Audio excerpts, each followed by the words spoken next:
Grade 6 ang natapos noon. Milyonaryo na ngayon?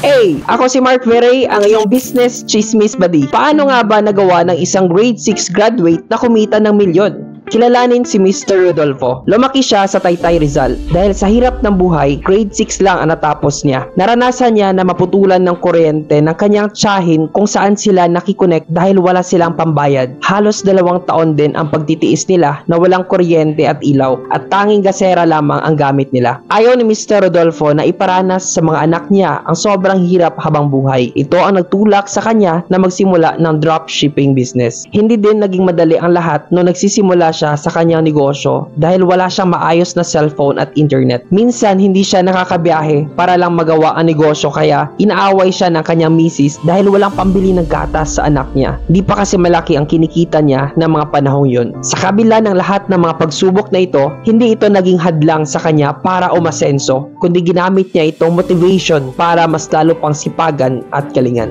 Ilang taon ang nakalipas ay kumita na siya ng more than 3 million pesos sa kanyang dropshipping business, makabili ng sariling motor at sasakyan. Sa ngayon, hindi na bumababa sa 100,000 pesos ang kinikita niya buwan-buwan. Sabi ni Mr. Rodolfo, ang sekreto sa kanyang pag-asenso ay masaya niyang ginagawa ang kanyang negosyo kahit na nahihirapan siya kasi klaro sa kanya kung saan siya papunta at alam niyang tama ang ginagawa niya. So ano nga ba ang business lesson sa chismis na ito? Lahat ng nangyayari sa buhay mo na mahirap ngayon ay pansamantala lang. May magandang bagay na nag-aantay sa'yo basta wag mo lang sukuan ang pangarap mo. Maaaring hindi mo pa yan nakukuha dahil baka may kulang pa sa'yo. Ayon kay Mr. Rodolfo, naniniwala siya na makukuha mo ang pangarap mo kapag ready at deserving ka na. Para sa mga inspiring business chismis at stories tulad nito, please follow and share.